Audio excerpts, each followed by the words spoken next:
Good afternoon. I'm Professor Pablo Ballesteros-Perez from Spain, from the Universidad Politécnica de Valencia. And I'm going to give a presentation about a particular case study that we use in our project management courses here in Spain.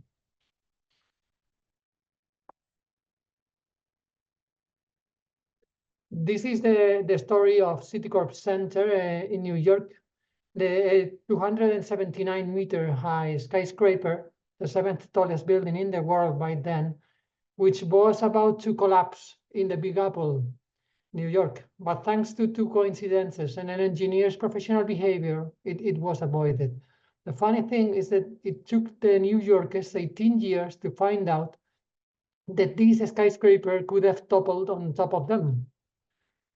In this presentation, I will tell you what was the structural problem about, how the problem was discovered after the building was in service for a year, and how it was repaired in extremis when a hurricane was approaching the city. We need to go back to the beginnings of the 20th century. In 1905, the Lutheran Evangelist Church of St. Peter moved to the corner between the 54th Street and Lexington Avenue in Manhattan. 60 years later, Citibank wanted to establish their headquarters in a block where the church was, but they wanted to do it with a massive skyscraper. They bought the whole block, but they couldn't acquire the plot owned by the church. However, they negotiated the possibility of building above the church, what is known as air rights, in exchange for rebuilding their decaying Gothic church while keeping the same location of the sanctuary and avoiding any structural connection between the church and the skyscraper. As you can see, this was a piece of cake. And this is a commercial that launched Citicorp when they built the building. Because Citicorp understands the drive to succeed, to do more than just get by, we've become the nation's largest financial services company, already helping 1 in every 5 American families, with more student loans, more home mortgages, more MasterCard and Visa cards than any other company. Citicorp and Citibank, we'd like you to get to know us better. Citicorp, because Americans want to succeed, not just survive. Well, at that time, it was usual to resort to 4 big columns to gather the heavy weight of the skyscraper, but these columns were always located at the corners. But in this occasion, the location of the church made that option impossible. So the leading actor of this story, the structural engineer in charge of the project, William Le Mesurier, located his 59-story tower on 4 35-meter-high columns located at the corner of each side of the right square.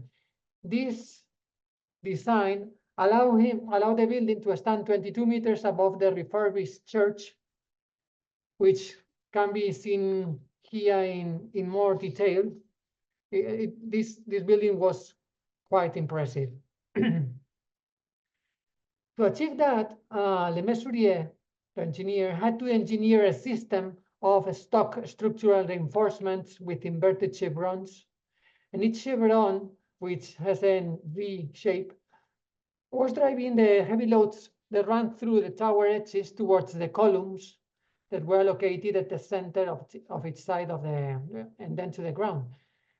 Le Mesurier, who is this person, first sketched his structural system on a napkin in a Cambridge restaurant. He was quite arrogant, and it's a very good thing, actually. He was quite fortunate that he wasn't allowed to do it, because he wanted to put the structure on the outside of the skin of the building. We'll see later that this was a very, very bad idea. William Le Mesurier already was, by that time, a very distinguished civil engineer in the United States. He received the National Academy Engineering Award, the highest honor that his profession bestows, because of his strict Citicorp structural design. But he had wide experience in a skyscraper before that. More precisely, he had built the Boston State Street Bank on the left with an innovative system with cantilever beams, and the Boston Federal Reserve Bank, which was a skyscraper with a big hole at its center, despite it cannot be seen easily in this picture. And with the Citicorp Tower, he proved all his ingenuity again.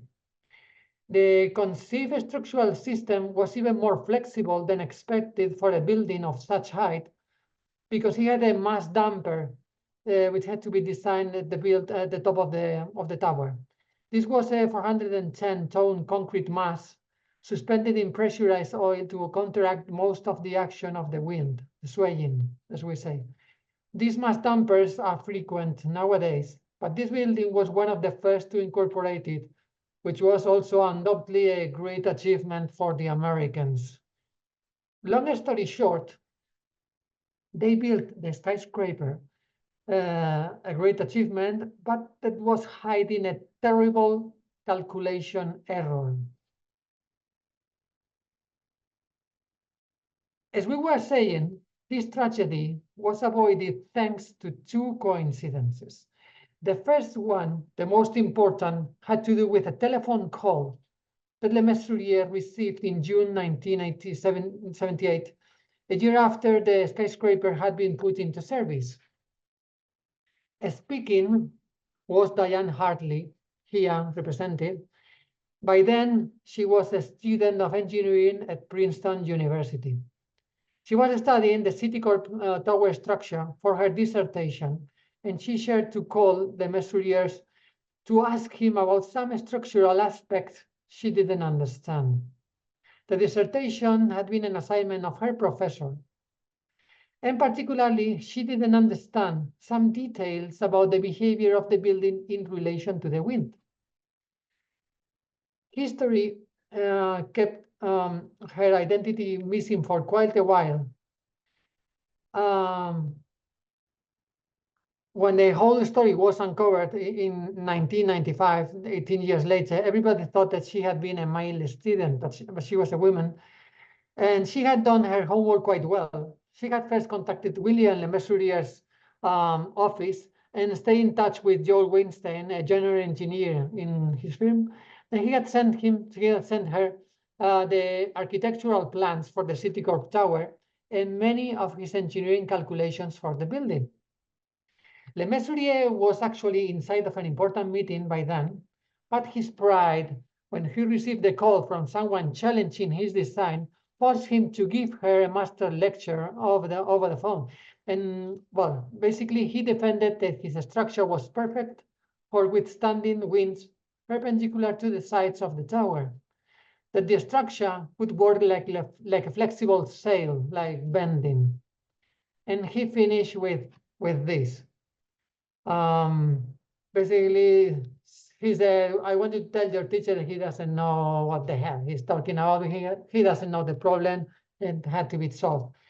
William Le Mesurier promised to call her back after the meeting and explain the whole thing, but he never did. Anyway, after speaking with Diane, he realized that he had only considered the action of the wind perpendicularly to each side of the tower. And the skyscraper regulations established that at that time. But thanks to Diane's solid and persistent inquiries, he started wondering whether winds acting from the corners, what we call the quartering winds, might have an amplified effect on his structure. However, if the quartered winds created more stress than foreseen, those increments would be very small, or so he thought. Besides, the unions of the diagonal chevrons had been designed with weldings, the safest way of joining structural elements. And there was enough margin of safety. He thought that he could do some more research, and despite he was sure that there was nothing wrong with the structure, he could use his calculation efforts for a nice lecture at Harvard University, where he was teaching structural engineering. And the outcome was unexpected.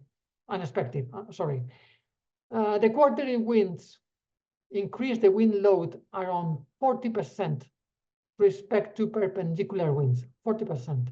And that could lead to increasing the stress in the diagonal chevron braces of up to 160%. But the welded joints were still there, weren't they? Initially, Le Mesurier remained calm because, if you remember, he had projected welded joints, the safest way of joining the steel elements. Those unions could well absorb those stress increments, but then he remembered a casual conversation he had a few months ago during a business meeting. Recalling this conversation is what we will call the second coincidence.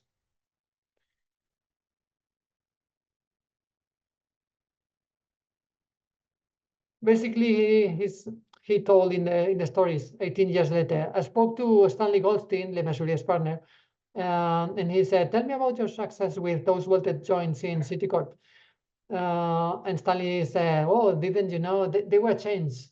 They weren't welded at all, because Bethlehem Steel, the contractor at that time, thought that they didn't need to do it.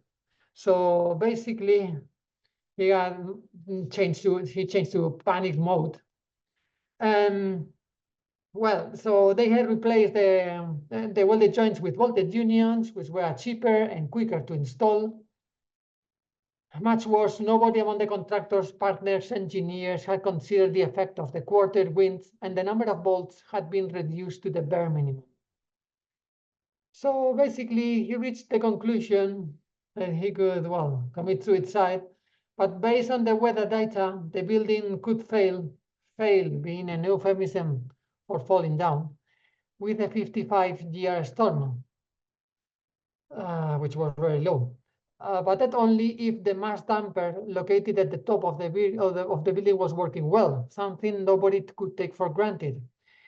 So if the mass damper hydraulic system, as it was electrical, if there was a power cut during the storm, something quite likely, by the way, even with a 16-year storm could knock down the building. And that was low, awesomely low. However, he finally did what was ethically correct, which was to confess, and quickly. That meant facing the pain of possible protracted litigation, probable bankruptcy, professional disgrace. It also meant shock and dismay for Citicorp's officers and shareholders when they learned that the bank's proud new corporate symbol, costing a fortune, was threatened with collapse. But anyway, he did dare to confess, and that is why we will not remember him as the villain in this story. The bolted joints were readily accessible, thanks God, because he didn't put the structure in the outside of the building. They remain inside. They were very easily accessible thanks to Hugh Steuben's insistence. Anyway, with money and materials, the joints that you are seeing here in this picture could be reinforced by welding heavy steel plates over them, like giant band-aids. And the cost of reparation, initially it was thought it would be around $1 million. So they basically undertook the reparations. Trying to cause the minimum disruption while hiding it from people during night shifts, there were around 200 bolted joints that required intervention. Everybody was very nervous at that time. So as you can see how it worked, the welders worked 7 days a week. Sometimes they even worked on a concrete floor. Sometimes they invited offices. Drywall crews and carpenters worked from 5 to 8 p.m., putting plywood enclosures covering the chevrons. Then welders came from 8 p.m. until 4 a.m. in the morning with the alarm system shut off. And then laborers came in the first time in the morning to clean absolutely everything so that nobody noticed that they were actually repairing the building. But the time was short, and this was the end of July, and the height of the hurricane season was approaching. works had been started for less than a month when there was, and there were still two more months to go. And on September 1st, the weather services carried the news that everyone had been dreading a major storm, Hurricane Ella, seen here in the picture, was off Cape Hatteras and heading for New York. And Hurricane Ella had winds of 220 kilometers per hour and was threatening to fully impact the Big Apple. And that would have been 10 times higher than was needed to knock down the building. So an emergency plan was designed to evacuate the building and 10 blocks around the skyscraper. And they thought that the plan might need around 2,000 workers from the Red Cross to evacuate the surrounding areas of the building. But luckily, a few hours before starting the evacuation plan, Hurricane Ella changed its course and went back to the ocean, totally eliminating the threat. With the threat gone and the reparation works resumed, the only remaining task was to inform the press. The official communication issued by Citicorp said that the building was being reconditioned to withstand slightly stronger winds. But that communication was almost lost and published with a significant delay due to a strike in most New York newspapers. So the problem remained unnoticed, completely gone to the New Yorkers for 18 years. Finally, the story was told in detail by the New Yorker in 1995 with an article written by Joe Morgenstern. The reparations lasted another 2 months and finished in October 1988. 78, sorry. And according to the Le Mesurier, the reparation costs amounted to $4.5 million. The building had cost $175 million, but Citicorp and the contractor said that the actual costs were $8 million. Of course, Citicorp asked Le Mesurier to pay part of the bill. They settled finally on $2 million, which was Le Mesurier's insurance company's cap, and no further litigations ever ensued. But Le Mesurier never designed another building for them again. In 1997, Citicorp turned the building into a condominium, retaining the land and the shops, but selling all the office space to Japanese buyers at a handsome profit. The crisis at Citicorp Center was noteworthy in another respect. It produced heroes, but no villains. Everyone connected with the repairs behaved in an exemplary fashion. The most striking example, of course, was said by Le Mesurier, who emerged with his reputation not merely unscathed, but enhanced. In a way, this is the tale of an engineer who did the right thing, but it also speaks to the larger question of how professional people should behave. But the story also has its shadows. There are people who criticize Le Mesurier's behavior for relying exclusively in the current building codes, which asked for minima and was clearly insufficient for such a special building. Also, many people criticize that Le Mesurier's and Citicorp officials' statements always try to mislead people by downsizing the real problem considerably. And finally, there are who argues that almost 20 years of silence seemed a lot for such an unethical and technical learning experience to come afloat. Anyhow, I hope this case study has been entertaining and that you have learned something. Now, before finishing, and well, here you have some bibliography that you could read if you wanted. Before finishing, I just wanted to say that this is one of the many case studies that we use in a project management dual degree program that we are launching with Astana Information Technology University this year immediately, which is going to be shared with Astana and us, Politechnical University of Valencia here in Spain. And it's going to be very, very interesting with students coming to Spain. All the tuition will be in English with some online learning courses as well, and trying to adapt to the special circumstances of every attendant working probably full-time for another company. So now I pass the word on to my colleague, Nurhat, Professor Nurhat Ivalidin from AITU, and he will tell you a little bit more about this program. Thanks a lot, and I will be happy to answer any questions if you want after his